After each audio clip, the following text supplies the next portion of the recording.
नमो अरहन्ताणं नमो सिद्धाणं नमो आयर्याणं नमो उवज्जायाणं नमो लोये सव्वसाहुणम्।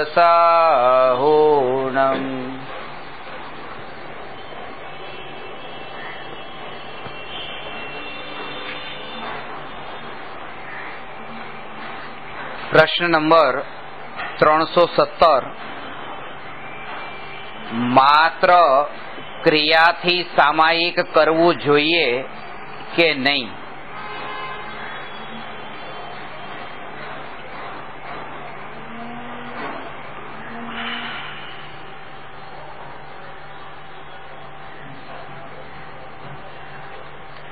क्रिया, परिणाम અને અભિપ્રાયની ચર્ચા ચાલે છે। આ પૃથ્વી પર બે પ્રકારના વક્તા છે। એક વક્તા તો એવા કે જે પોતે જે સ્થિતિમાં અત્યારે છે એ સ્થિતિને લક્ષ્યમાં રાખીને જ ઉપદેશ આપે છે, અને બીજા વક્તા એવા કે શ્રોતા જે સ્થિતિમાં છે એ સ્થિતિને લક્ષ્યમાં રાખીને ઉપદેશ આપે છે। મહાવીર ભગવાને પણ પોતાની દિવ્ય ધ્વનિમાં શ્રોતાના જે શ્રોતાનું સ્વરૂપ છે, શ્રોતાની જે સ્થિતિ છે એ સ્થિતિને લક્ષ્યમાં રાખીને ઉપદેશ આપ્યો છે। જો કે ક્રિયા કરતા પરિણામ એ અંદરની વસ્તુ છે અને પરિણામ કરતા અભિપ્રાય એ તો એનાથી અંદરની વસ્તુ છે। તો જે અંતરની વસ્તુ છે એને પહેલા ક્રમે રાખવી જોઈતી હતી, ક્રિયાને પહેલા ક્રમે કેમ રાખી? જ્યારે શબ્દનો પ્રયોગ થાય ત્યારે એ રીતે કરીએ છીએ, ક્રિયા, પરિણામ અને અભિપ્રાય। નંબર 1 પર તો અભિપ્રાય જોઈએ, નંબર 2 પર તો પરિણામ જોઈએ અને નંબર 3 પર ક્રિયા, કે જે બિલકુલ થર્ડ ક્લાસ।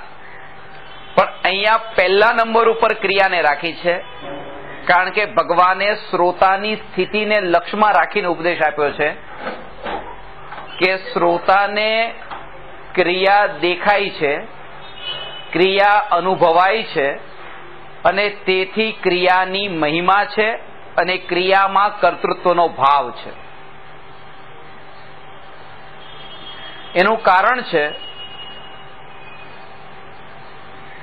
ઇન્દ્રિય જ્ઞાન વડે જગતના પદાર્થોને જાણવાની ક્રિયા માનવાના કારણે એમ જ લાગે છે કે આ જે શરીરની ક્રિયા એ જ મારી ક્રિયા છે।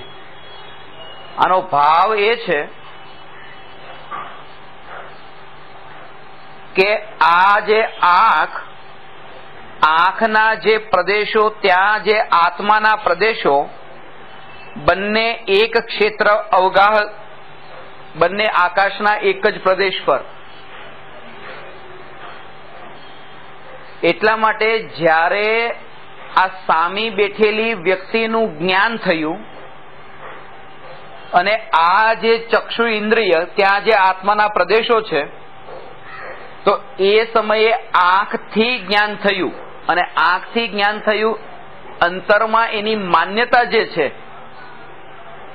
માન્યતા એવી છે કે મેં જોયું, દેખ્યું।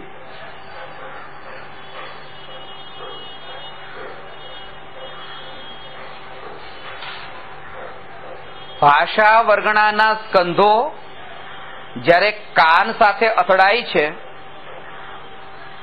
અને અહીંયા જે આત્માના પ્રદેશો છે, જે જ્ઞાન પ્રદેશો છે, એ જાણવા રૂપે પરિણમે છે, ત્યારે અંતરમાં આત્માને આ કાનના પરમાણુઓ સાથે એકત્વ બુદ્ધિ હોવાથી અંદરમાં એવું જ અનુભવાય છે કે મેં સાંભળ્યું।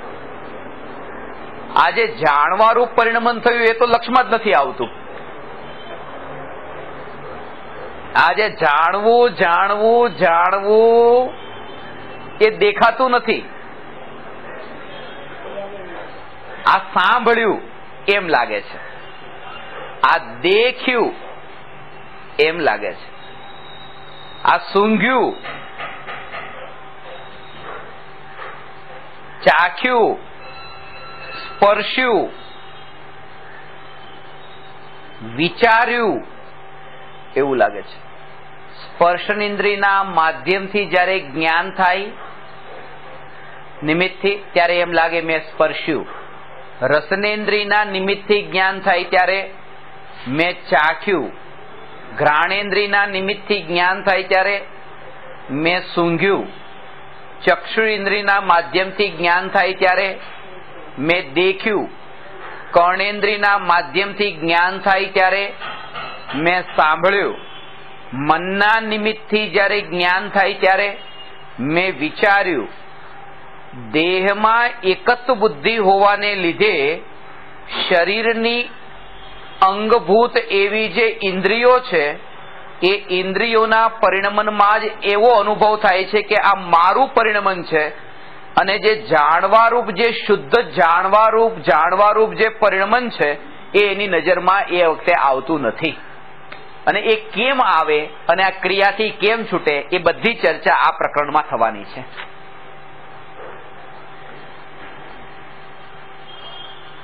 ક્રિયાથી સામાયિક કરવા માટે આપણે બેસીએ છીએ, કારણ કે એમ કહેવામાં આવે છે કે ખાલી ભાવોથી શું થશે.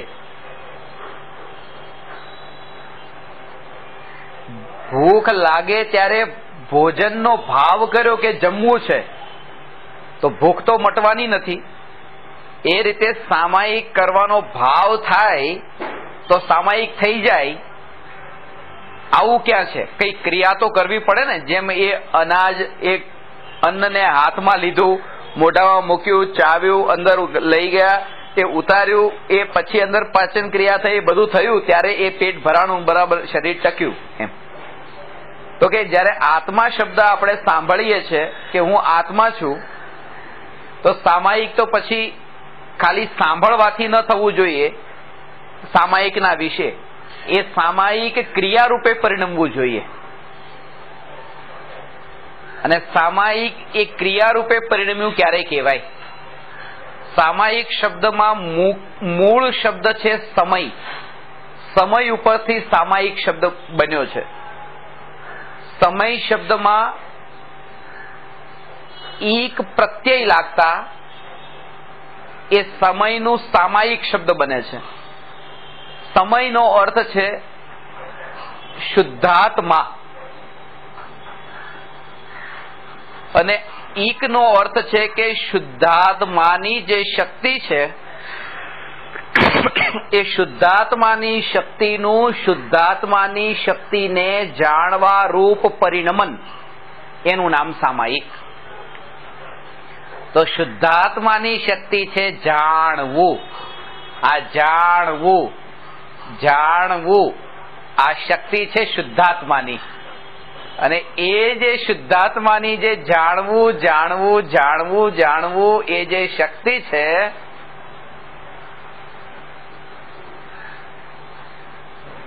એ શક્તિ જ્યારે પોતે જે ત્રિકાળી જે જ્ઞાન સ્વભાવ જ્ઞાયક ભાવ ને જાણવા રૂપે પરિણમે છે, એટલે એ સમયે વચ્ચે થોડો પણ અવકાશ નહીં. એ નિરંતર જાણવા રૂપે પરિણમે છે.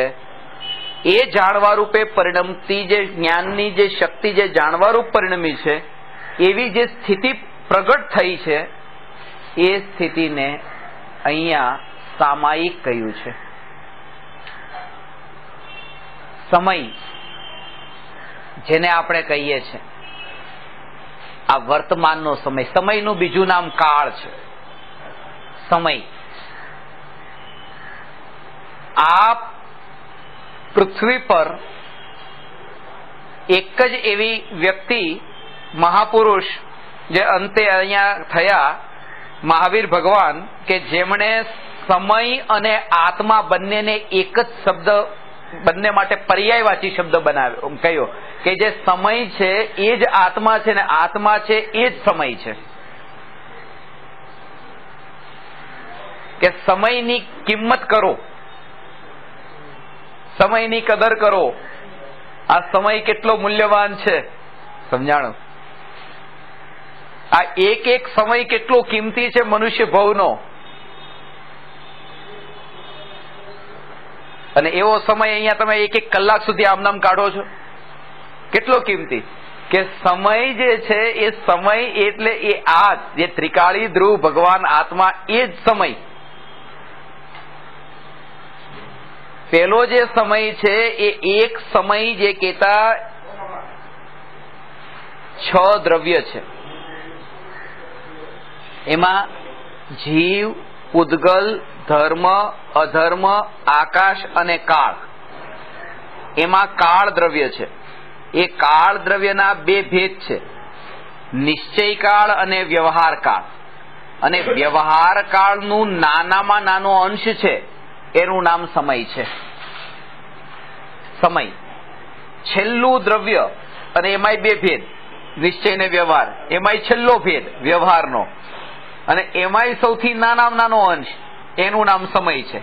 આ જગતમાં સૌથી છેલ્લામાં છેલ્લું છે, જેને આ વિશ્વની વ્યવસ્થામાં રાખ્યું, એ સમય. અને સૌથી પહેલા ક્રમે જે છે, જે જીવ, જે ત્રિકાળી ધ્રુવ ભગવાન આત્મા, શુદ્ધાત્મા, એને સમય કીધો છે, એ સમય નહીં. જ્યારે એ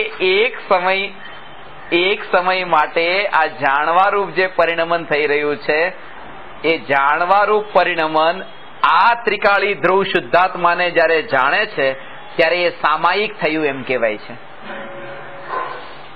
એ ક્રિયાથી કરવું જોઈએ કે નહીં? ક્રિયાથી કરવું જોઈએ કે?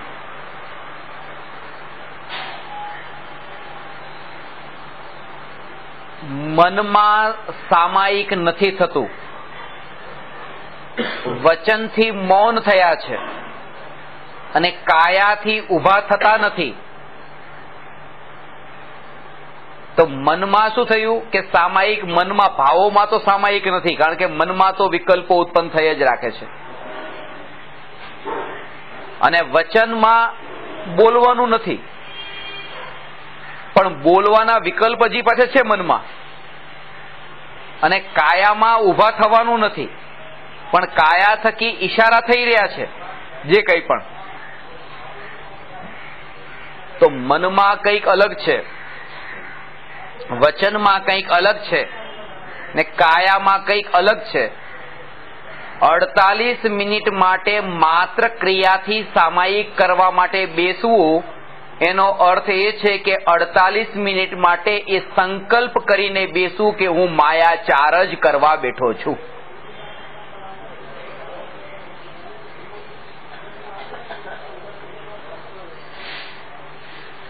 પેલા પ્રતિજ્ઞા નથી કરી કે હું માયા કરીશ જ તે. અહીંયા પ્રતિજ્ઞા કરી, પ્રતિજ્ઞા જ કરી અને પાળી. માયાચારની તો પ્રતિજ્ઞા કરી અને પાળી. અને અધ્યાત્મની જે સામાયિક માટે જે પ્રતિજ્ઞા લીધી કે હું આમ મૌન જ રહીશ, આમ જ કરીશ, આમ જ, અને એ પ્રતિજ્ઞા તોડી. અને એ કહે છે કે જેટલી તમે પ્રતિજ્ઞા લો છો, પ્રતિજ્ઞા જો તૂટવાની હોય તો પ્રતિજ્ઞા લેવી જ નહીં, એ વધારે ઉત્તમ છે. કોઈને ક્ષમા માંગી પછી જો તમે ભૂલ કરવાના જુઓ તો એ ક્ષમા પછી ક્ષમા નથી. એ ક્ષમા ખાલી કાયાથી માંગવી પછી એ યોગ્ય નથી.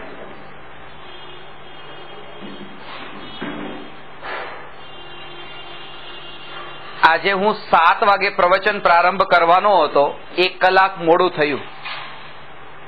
મારા તરફથી તમને આટલી રાહ જોવી પડી, એના બદલ હું બધાને ક્ષમા માંગુ છું.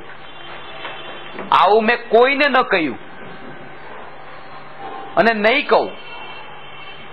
એનું કારણ છે, કારણ કે ક્ષમા તો ત્યારે જ મંગાય જ્યારે તમે એને રિપીટ ન કરવાના હો.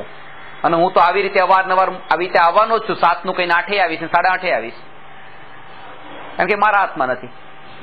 જે મને ખબર છે કે આ ભૂલ આવતા અઠવાડિયે પણ થવાની સંભાવના છે, તો હું એના માટે ક્ષમા નહીં માંગુ.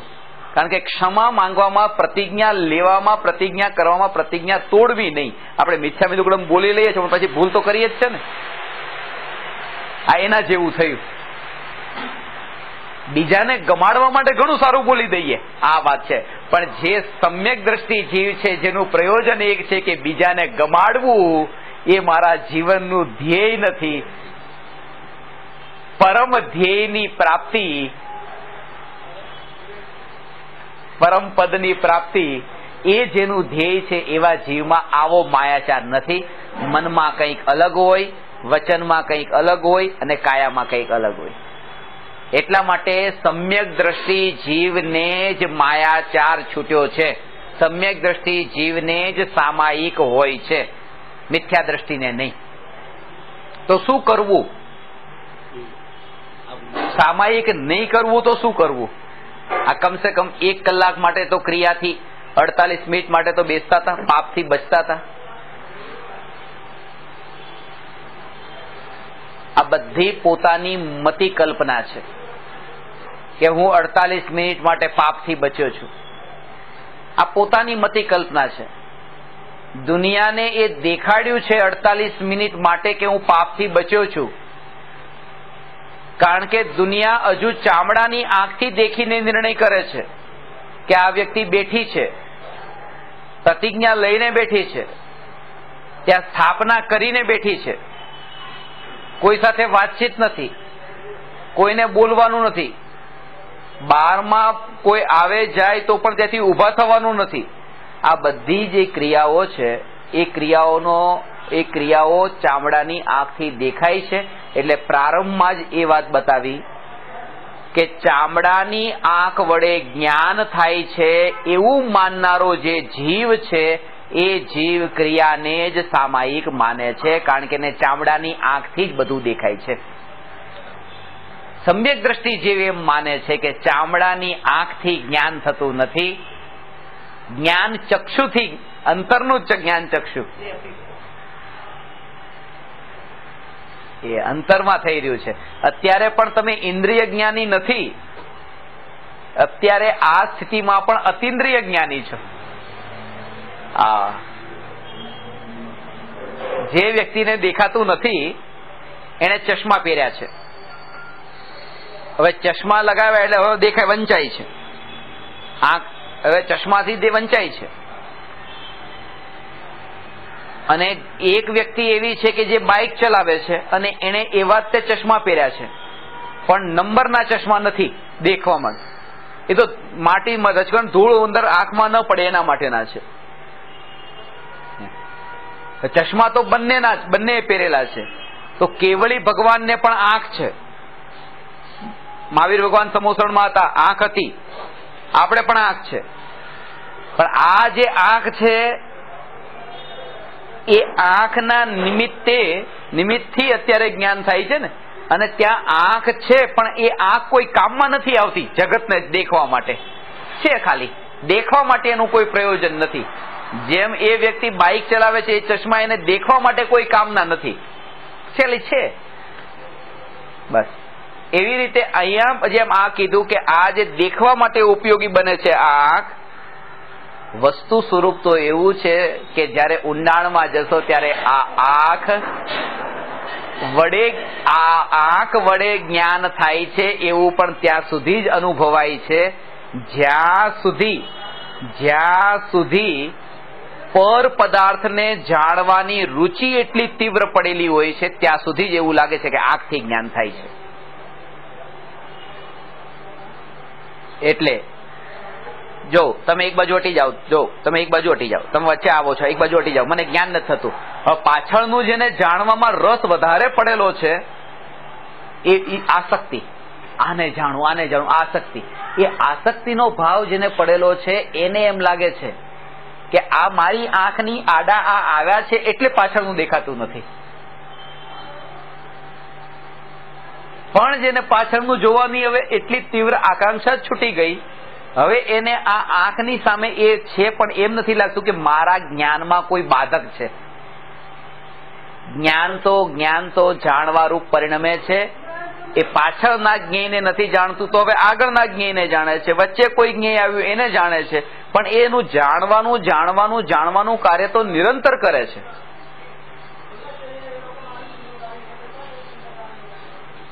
અને આવી જે અંદરમાં જે શક્તિ છે નિરંતર જાણવાની શક્તિ, એ જાણવાની શક્તિ જ્યારે જાણનારાને જાણે છે ત્યારે સામાયિક થયું એમ કહેવાય છે, એના પેલા સામાયિક નથી.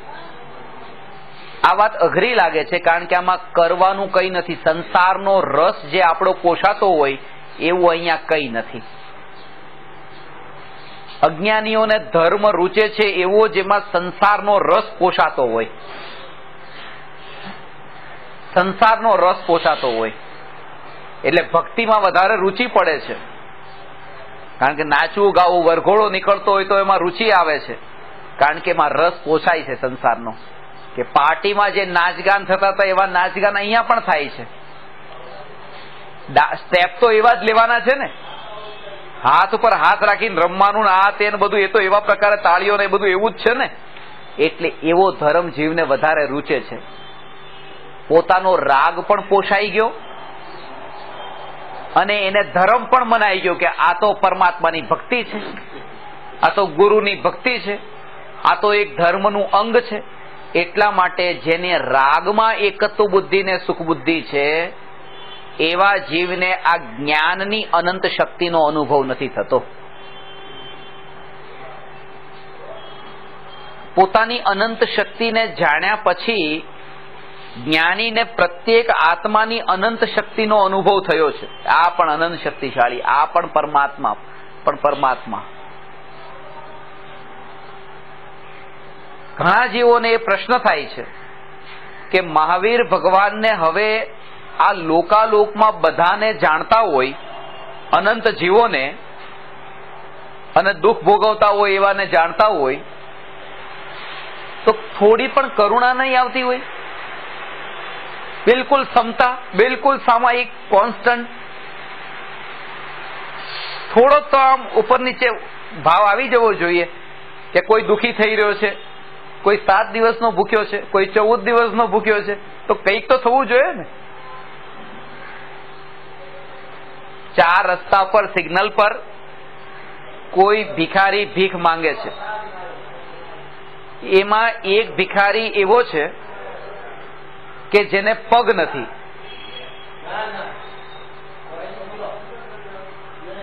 બીજો ભિખારી એવો છે કે જેને હાથ નથી, ત્રીજો ભિખારી એવો છે કે જેને આંખ નથી, ચોથો ભિખારી એવો છે કે જેને હાથ પગ અને આંખ 3 કઈ નથી, અને 5મો ભિખારી એવો છે કે જે બિલકુલ અપ ટુ ડેટ છે. આંખ પણ છે, હાથ પણ છે, પગ પણ છે, સૂટ બૂટ, સરસ મજાની ગાડી લઈને ત્યાં આવ્યો છે અને કટોરો લઈને ભીખ માંગે છે. સીધી વાત છે કે જે 5મો ભિખારી કયો એના ઉપર દયાનો ભાવ આવે કેવી રીતે? આવશે તો આ 4 ઉપર આવશે, પણ 5મા ઉપર તો કોઈ દયાનો ભાવ નહીં આવે. કારણ કે જાણીએ છે એની શક્તિને જાણી કે આટલો તાકાત વાળો, પછી હવે દયા શું કામ આવે એના ઉપર? આટલો શક્તિશાળી. તો 4 ભાવ જે છે, ઔપશમિક, ક્ષાયિક, ક્ષાયોપશમિક ને ઔદયિક, એના કારણે તો ચલો રાગ થાય, દયા આવે, પણ પંચમ પરિણામિક ભાવ ઉપર નજર કરતા રાગ રહેતો જ નથી, દયા રહેતી નથી. અનંત શક્તિનો અનુભવ થાય ત્યારે વૈભવશાળી સહજ રૂપે તમારા ઉપર દયા થાય શું કામ? અરે પોતે પરમાત્મા, પોતે અનંત શક્તિશાળી, દયા નામની વસ્તુ ત્યાં દેખાતી નથી, કારણ કે તમારી અનંત શક્તિ સિવાય બીજું કઈ દેખાતું નથી. ભગવાનને દયા કરુણા ના હોવાનું કારણ પરિપૂર્ણ દેખાય છે, પરિપૂર્ણતા દેખાય છે. તો પરિપૂર્ણતા છે તો દયા કેવી રીતે? કે ભાઈ ભગવાનને તો પરિપૂર્ણતા દેખાય છે, પણ પરિપૂર્ણતાની સાથે પછી અનિત્ય આવી દુઃખવાળી પર્યાયો નથી દેખાતી? કે તમે તો જવાબ આપી દીધો કે સવાલના જવાબમાં. આ મને હમણાં કોઈ પૂછ્યું કે તમે તો ભગવાનને પરિપૂર્ણ કહી દીધા, તો ભગવાનને પરિપૂર્ણ તો ભગવાનને દેખાયું, આખા જગતમાં બધા જીવ પરિપૂર્ણ છે, પણ એની જે અનિત્ય દુઃખની જે પર્યાયો છે એ ભગવાનને નથી દેખાતી પછી? એટલે મેં કીધું તમારા સવાલમાં જ જવાબ છે તમે શું કીધું? અનિત્ય પર્યાયો નથી જણાતી? ભગવાન જાણે છે અનિત્ય છે, અનિત્ય છે તો પછી તો રેવા જ નથી. અનિત્ય ને અનિત્ય રૂપે જાણતા એમાં રસ નથી રહેતો.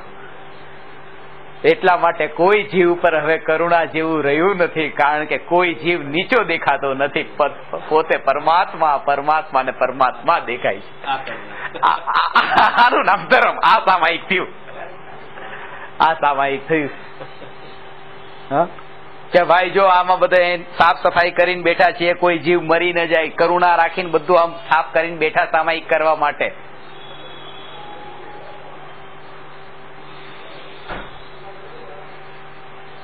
મુનિઓને તો ચાલતા ફરતા સામાયિક, જ્ઞાનીઓને તો ચાલતા ફરતા સામાયિક છે.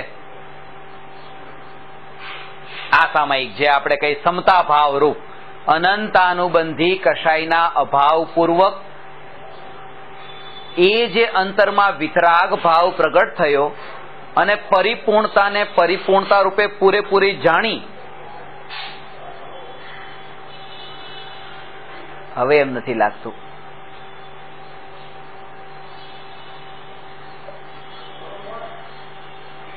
સમજણ. અને આ પરિપૂર્ણતા પોતાની ન બતાવી. આ જગતમાં એવા ગુરુ મળશે કે હું આટલો પરિપૂર્ણ છું, પણ અહીંયા તો ગુરુદેવ એ કહે છે કે તમે પોતે અપરિપૂર્ણ છો. તમે તમારી મહાનતા બતાવે છે કે તમે પોતે પરમાત્મા. આવી પદવી, જો આટલી ઊંચી પદવી મળતી હોય જેના થકી ત્યાં તો કેટલું અંદરમાં બહુમાન આવે, એક ક્ષણ માટે પણ હીનતાનો ભાવ ન રહે. એ પરિપૂર્ણતાના બળ પર, પરિપૂર્ણતાના બળ પર. અને એ પરિપૂર્ણતાનું બળ છે કે જેના કારણે હવે ભવિષ્યની પર્યાયોમાં પણ કોઈ રસ નથી કે ક્યારે આમ દશા પ્રગટે, ક્યારે આ દશા પ્રગટે, ક્યારે આ દશા પ્રગટે. સામાયિકનો રસ જેને હોય છે તેને સામાયિક હોતું જ નથી. આ સિદ્ધાંત છે. જે જીવને સામાયિકમાં રસ છે એ જીવને સામાયિક હોય જ નહીં. જેને સમયમાં રસ છે એને સામાયિક હોય છે, કારણ કે સામાયિક એક પર્યાય છે. અને જેને પર્યાયમાં રસ છે એને સામાયિકની પર્યાય ન પ્રગટે. જેને ત્રિકાળી ધ્રુવ ભગવાન આત્મામાં રસ છે એને પર્યાયમાં સામાયિક પ્રગટ થાય છે. સમજાણું? હવે દિવસમાં સામાયિક વારંવાર જે યાદ આવતું હતું ને, હવે એ ન આવે. હવે સમય યાદ આવે. સામાયિક કોઈ આકુળતા નહીં. હવે સામાયિક કરવું છે, હમણાં મારે સામાયિક કરવું છે, મારું સામાયિક છૂટી ગયું, મારું આમ. કારણ કે ત્રિકાળી પરિપૂર્ણતા તરફ નજર જતા ભાઈ કે હું પોતે પરિપૂર્ણ છું, હવે કોને પ્રગટ કરવા માંગુ છું? પરિપૂર્ણ છું. એ પરિપૂર્ણતાના સ્વીકારમાં પર્યાય પ્રગટ થઈ છે. કોઈ આકુળતા નહીં, કોઈ આકુળતા.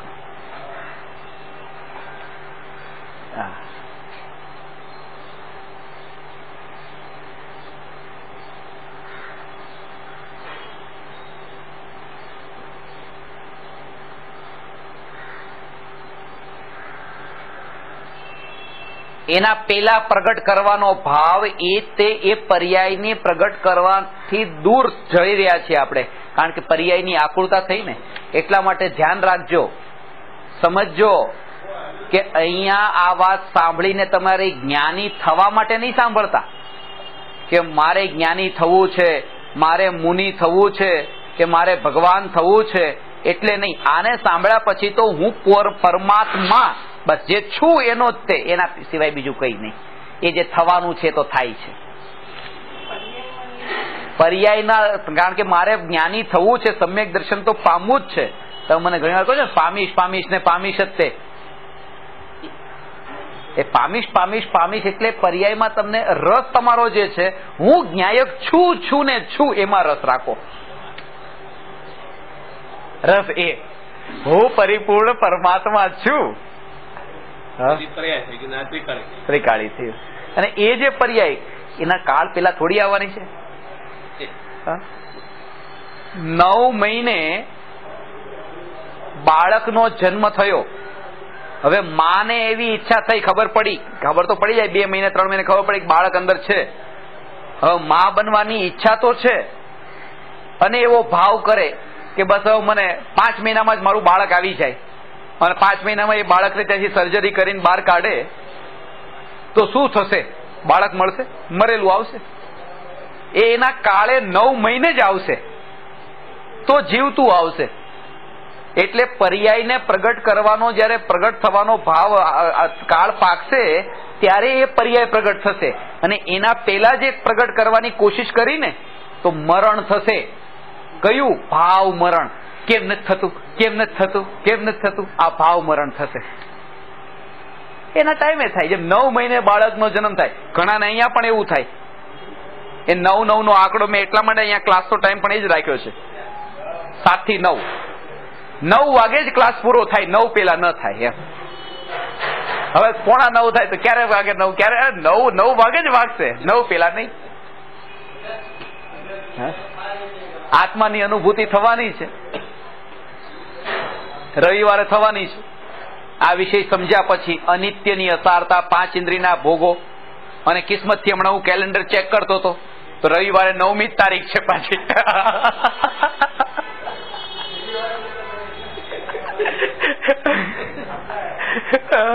એટલે જયારે કાળ લબ્ધિ પાકવાની હોય ત્યારે થશે. તમે એની ચિંતા છોડી દો. હું ન્યાયક પરિપૂર્ણ ભગવાન આત્મા. સમજાડો? આ જે તમારું એક્સિડન્ટ થયું, વાગ્યું, લોહી લોવાણ થયા, હાડકા ભાંગ્યા, કઈ પણ ઠીક છે, મારા કર્મના ઉદય છે, આ તૂટ્યું છે, એમ નહીં. હું ત્રિકાળી ધ્રુવ ન્યાયક. કારણ કે તૂટ્યું છે પાછું હજી ત્યાં નજર પાછી લઈને જવામાં હજી એનો રાગ બોલે છે, એનો રાગ બોલે છે.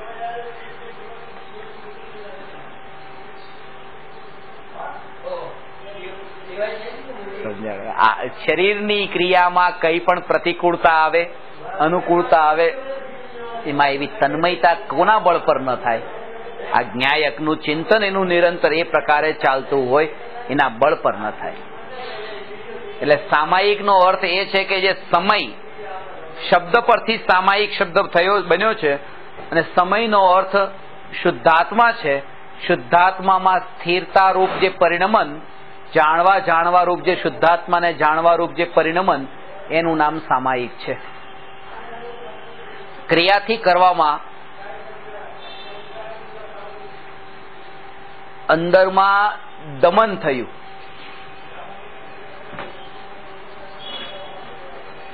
ભોજન ન કર્યું, એ વ્યક્તિને બીજા દિવસે હવે જે ભોજન કરવાનો ભાવ છે એમાં જે તીવ્રતા છે, કારણ કે જેટલું એ ક્રિયાથી છોડ્યું છે ને એટલું જ તે ભોજન કરવાનો રાગનો રસ વધારે છે. કારણ કે અંદરમાં પડેલું છે કે મેં આ કર્યું છે. આંબિલ કરતી વખતે આ 50 વસ્તુ બનાવવાની શું જરૂર છે? કારણ કે ભાવ સાથે આંબિલ કરવા બેઠો છે કે મેં આ બધું નથી ખાધું, એ અંદર પડેલું છે. આમાં તેલ નથી ખાવાનું, મીઠું નથી ખાવાનું, મરચું નથી ખાવાનું, જે વસ્તુ અને એના વિચારોમાં છે. એટલા માટે એ જમતી વખતે એને આ બધી જે ઈચ્છાઓ ત્યાંની હતી કે મીઠું જોઈએ, મરચું જોઈએ, આ જોઈએ, આવું જોઈએ, આવું જોઈએ, એ નથી તો પછી મારે આ 50 જોઈએ. કારણ કે એ ન હોય તો પછી 50 જોઈએ, ને બધું હોય તો 2 માં ચાલી જશે. કહેવાનો અર્થ એ કે અંદરમાંથી દ્રષ્ટિમાં ત્રિકાળી ધ્રુવ ન્યાયક જ્યાં સુધી નજરમાં ન આવે ત્યાં સુધી ગમે એટલું એ ક્રિયા કરે પણ એ અનંત સંસારને વધારે છે. ક્ષણિક રાગના રસમાં તન્મય થઈ રહ્યો છે. આનંદ આવશે, આનંદ આવશે. કારણ કે ટોળાની સાથે કંઈક પોતે પણ કરીએ છીએ એવું લાગે છે. આ પોતાનો ભાવ નથી અંદરથી, આ ટોળું કરે છે એટલે કરવું છે. 1000 લોકો મસ્જિદ તોડી રહ્યા છે, એમાં તમે પણ છો અને 999 ને કહેવામાં આવે કે ચલો બધા બેસી જાઓ હવે એક બાજુ, અને આને કહેવામાં આવે ચાલ તું તોડ. હવે એને હાથ નહીં ઉપડે, એ તો ટોળું હતું એટલે ચલો ચલો તોડો તોડો. આ નારાજે બોલતા હતા એ ટોળાના કારણે હતા. આ એવું છે કે સામાયિકનું આ ટોળું છે લોકોનું, કે ઓલા પૂજા કરવા થેલી નીકળ્યા, બીજાય નીકળ્યા, ત્રીજાય નીકળ્યા એટલે પોતે નીકળ્યા. આ ટોળાની સાથેનો આ ભાવ છે. આ અંદરથી આવેલો ભાવ નથી, આ બહારથી અંદર ગયેલો ભાવ છે. અને ધર્મ તો અંદરથી બહારમાં આવે છે, બહારથી અંદર નથી જતો. એટલે જ્યારે અંતરમાં પરિણમન, આત્મામાં પરિણમન થાય અને તમારું બહારનું ચારિત્ર પલટે તો એ સમ્યક ચારિત્ર, એ વાસ્તવિક ચારિત્ર થયું. મોટા ભાગે થતું એવું હોય છે કે જીવ પાસે શક્તિ તો એક જ છે, સમય તો એક જ છે, અને એ જે એક જ સમય છે એ એક સમયનો ઉપયોગ થઈ જાય છે પૂરેપૂરો ક્રિયામાં, પૂરેપૂરું જોર જાય છે ક્રિયામાં. કારણ કે આના માટે એ જીવને 5 ઇન્દ્રિયના ભોગોમાં સુખ બુદ્ધિ એટલી હદે છૂટેલી હોય તો જ ખ્યાતિનો ભાવ, લાભનો ભાવ, પ્રસિદ્ધિનો ભાવ, ખુરશી મળે એવો, માન મળે એવો ભાવ, આ બધા જે ભાવો છે એ ભાવોને લક્ષ્યમાં રાખીને જો આ વાંચવા માટે બેસે તો અહંકાર જ વધે, સ્વભાવની સ્વરૂપની પ્રાપ્તિ નહીં થાય. અને કોઈક વિરલા જીવ હોય છે. એટલા માટે સમજો, આજે તમે આ વ્યાખ્યાન આપતા નથી, સાંભળો છો, સાંભળવા માટે પણ ધન્ય છો ખરેખર, કે જે ઊંધા માર્ગમાં અટવાઈ નથી ગયા, રાગમાં. ભલે આજે ન સમજાતું હોય તો પણ, આત્માની વાત ન સમજાતી હોય તો પણ એને એક બાજુ રેવા દેજો, પેન્ડિંગ રાખજો, પેન્ડિંગ ફાઇલ ડિલીટ નહીં કરી દેતા. હા,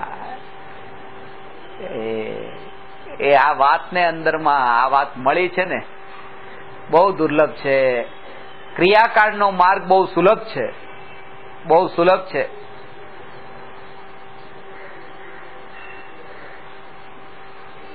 કારણ કે ચામડાની આંખથી દેખાય છે.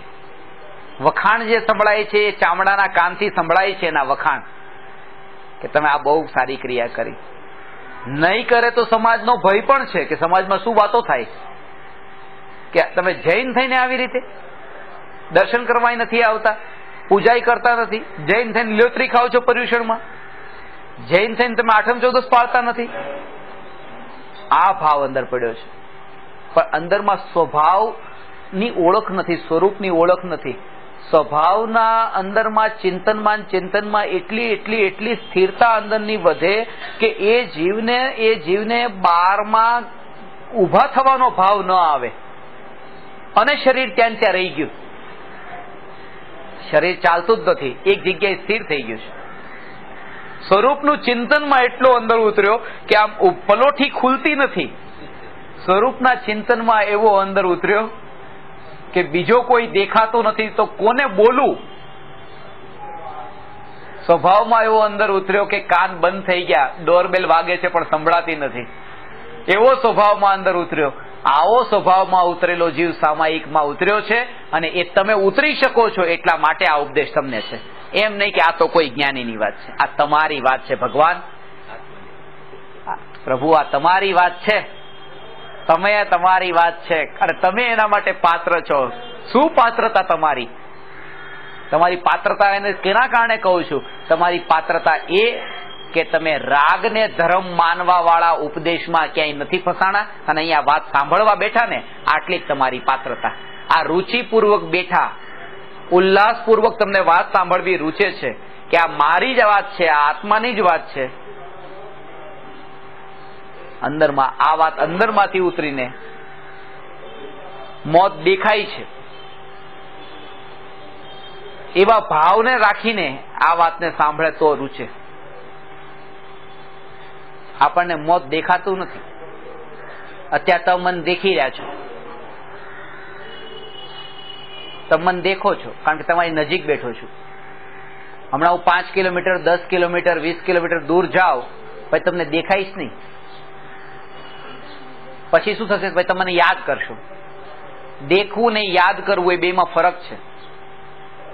યાદ ક્યારે આવે? દૂર હોય ત્યારે યાદ આવે, અને નજીક હોય ત્યારે દેખાય. એટલે હું કહું છું કે આપણને મોત યાદ તો આવે છે, દૂર લાગે છે, દેખાતું નથી. દેખાવાનો મતલબ નજીક બિલકુલ આવી ગયું. આમ એવું દેખાવું જોઈએ સાક્ષાત.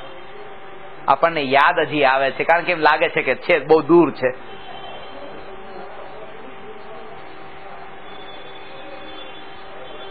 એટલે અનિત્યની અસારતા જાણે તો જ ત્રિકાળી ધ્રુવ શુદ્ધાત્માની મહિમા આવે.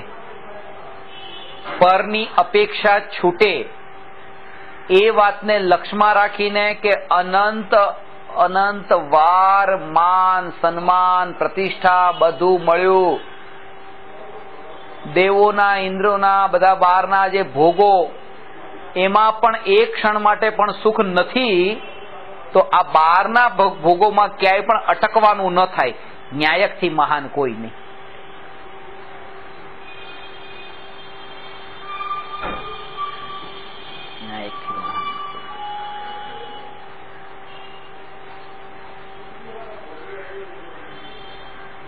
સામાયિક કરવાની ના નથી. માત્ર ક્રિયા શબ્દ વાપર્યો છે. માત્ર ક્રિયાથી ક્રિયા કરતો જાય. આમાં ઘણાના એવા પણ પ્રશ્ન હોય છે, ક્રિયા કરતો જાય, ક્રિયા કરતા કરતા ભાવ પલટાઈ જાય. ક્યારે આવું ન બને? ક્રિયા કરતો જાય, ક્રિયા કરતા કરતા ભાવ પલટાઈ જાય.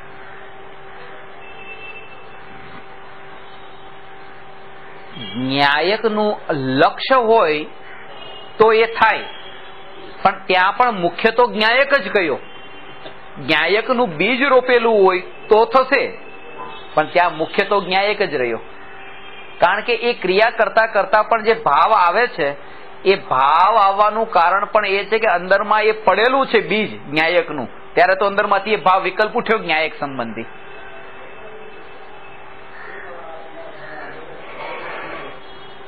રસગુલ્લું ખાવું નતું, રસ જ નથી ખાવામાં, પણ કોઈ કીધું લો ને એક લો ને, એમ કરીને એક આપ્યું, એક ખાધું, હવે રસ પડી ગયો, બીજું ખાધું, ત્રીજું ખાધું. શરૂઆત તો ક્રિયાથી કરીને કે પેલા તો ભાવ જ નતો ખાવાનો, અને એક ખાધું પછી એવું લાગ્યું ના હવે ખાવું છે, બીજું ત્રીજું 10 ખાઈ લીધા. પણ ભાઈ એ પહેલું ખાધા પછી બીજું ખાધું, ત્રીજું ખાધું, આ એકલી ક્રિયાથી નથી ખાઈ લીધા 10. એ રસગુલ્લા પ્રત્યે સુખ બુદ્ધિનું બીજ અંદર પડેલું હતું, એ અંદરમાંથી ઉગ્યું છે આ પહેલું ખાતા. આ પહેલું ખાતા એટલે ક્રિયા કરતા કરતા પણ જે અંદરથી ભાવ આવે છે, એ ભાવ કઈ ક્રિયામાંથી નથી આવતો, એ ભાવ અંદરમાંથી બહાર આવે છે. એટલે જો જ્ઞાયકની વાત સાંભળેલી હોય, અંદરમાં બીજ રોપેલું હોય, અને હવે તમે ક્રિયા કરતા હો તો ભાવ રૂપે પરિણમન થઈ શકે છે, પણ જ્ઞાયક પહેલા. અને એના કારણે તમને ખબર પણ પડે. શું ખબર પડે? કે જ્યારે ક્રિયા થતી હોય ત્યારે ક્રિયાના ઉપર જોર ના હોય ને, એટલા માટે આકુળતા ન થાય. કે કોઈનો હાથ તમને લાગી ગયો, કે કોઈના કપડું અડી ગયું, કે આવું થયું, તો જે અંદરમાં આકુળતા થતી હોય, અરે જો મારું સામાયિક તૂટી ગયું, સામાયિક તૂટી ગયું. ન્યાયકનું જો લક્ષ્ય હોય તો ક્રિયાથી કોઈ આવી રીતે ક્રિયા સંબંધી, ચારિત્ર સંબંધી જો કંઈક એવો દોષ લાગતો પણ હોય તો એના તરફ લક્ષ્ય ન જાય. લક્ષ્ય ન્યાયકનું હોય, ક્રિયા થતી હોય સહજ. અત્યારે જે જોર આપવાની વાત છે કે તમારું લક્ષ્ય પછી બદલાઈ ગયું, તમે કઈ રીતે તમારું ચિંતન પણ એ પ્રકારે ચાલતું હોય ક્રિયાઓના કાળે. ગયા અઠવાડિયે તે મારું વ્યાખ્યાન થયું હતું આત્મા પર, કે આત્માની અનુભૂતિ કેવી રીતે થાય. 2 કલાક સુધી કન્ટિન્યુઅસ એક જગ્યાએ વ્યાખ્યાન ચાલ્યું. એમાં એક ડોક્ટર સાહેબ પણ બેઠા હતા, ને પછી મેં છેલ્લે પ્રશ્ન પૂછ્યો બધાને કે બોલો, અને ઓર્ગેનાઇઝર જે હતા એ ડોક્ટર સાહેબ જ હતા. એટલે ડોક્ટર સાહેબને કીધું બોલો શું કહો છો, એમ શું કહો છો? તો કે એક વાત કેવી છે આમ. તો કે શું? 2 કલાક કે તમને એક મારે ખાસ એક વાત એ કેવી છે, તમે જે બેસો છો ને થોડાક આમ ટટ્ટાર બેસશો ને તો થોડુંક તમારે આમ સારું રહેશે. એમ કે એમ આમ તમારે લાંબા ગાળે પછી તકલીફ પડશે, કે થોડુંક આમ બેસો. આમ એક સ્પીચ થેરાપિસ્ટ પણ હતા, તમે થોડુંક ધીમે ધીમે બોલજો, કે આ બહુ ફાસ્ટ નહીં. 2 કલાક આત્માની વાત પછી એને એ જ લક્ષ્ય જે હતું, એનું દ્રષ્ટિ જ ત્યાં હતી. આ કેમ બેઠા છે, કેમ બોલે છે, પણ અંદરનો ભાવ નથી. કારણ કે પોતે જેમાં આખો દિવસ ડૂબેલા હોય, એને જેનું બીજ રોપેલું હોય, એને ક્રિયામાં પણ બહારમાં એ જ દેખાશે. કહેવાનો અર્થ એ કે જો તમે જ્ઞાયકનું બીજ રોપેલું હશે તો ક્રિયામાં પણ જ્ઞાયક દેખાશે, અને જેને ક્રિયામાં રુચિ હશે એને આ જ્ઞાયકની ચર્ચામાં પણ ક્રિયા દેખાશે. જ્ઞાયકનું બીજ રોપવાનું મુખ્ય જોર એના ઉપર આપવાનું છે. જ્ઞાયકનું બીજ રોપો.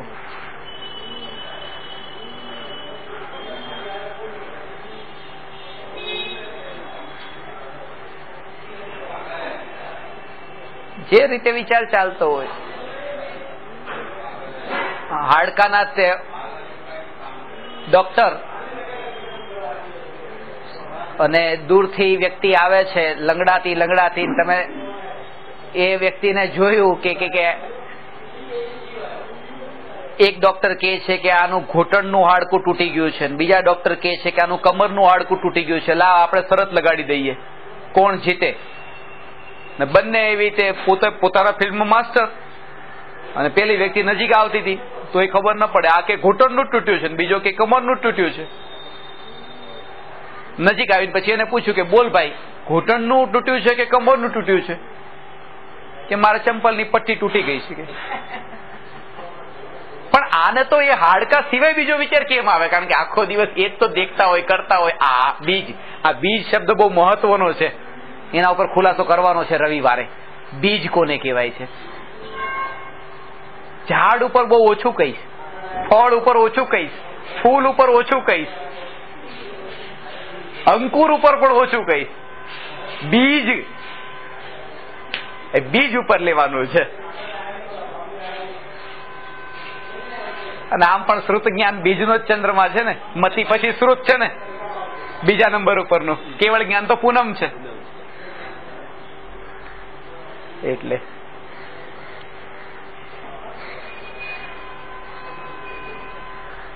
જયારે આત્માનું જ્ઞાયકનું બીજ રોપાય છે ત્યારે અરૂપી રૂપી થઈ જાય છે અને રૂપી અરૂપી થઈ જાય છે.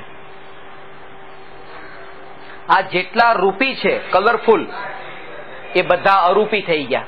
વિઝિબલ જેટલું છે બધું જ ઇનવિઝિબલ થઈ ગયું.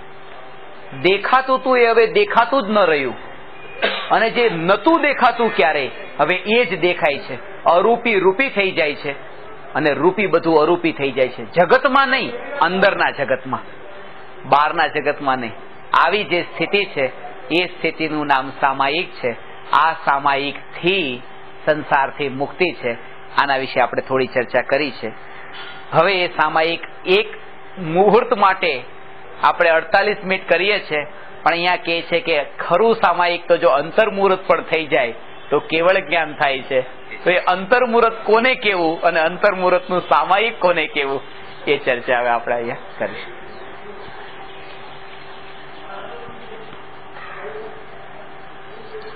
નમો અરહંતાણમ નમો સિદ્ધાણમ નમો આયરિયાણમ નમો ઉવજ્જાયાણમ નમો લોયે સવસહું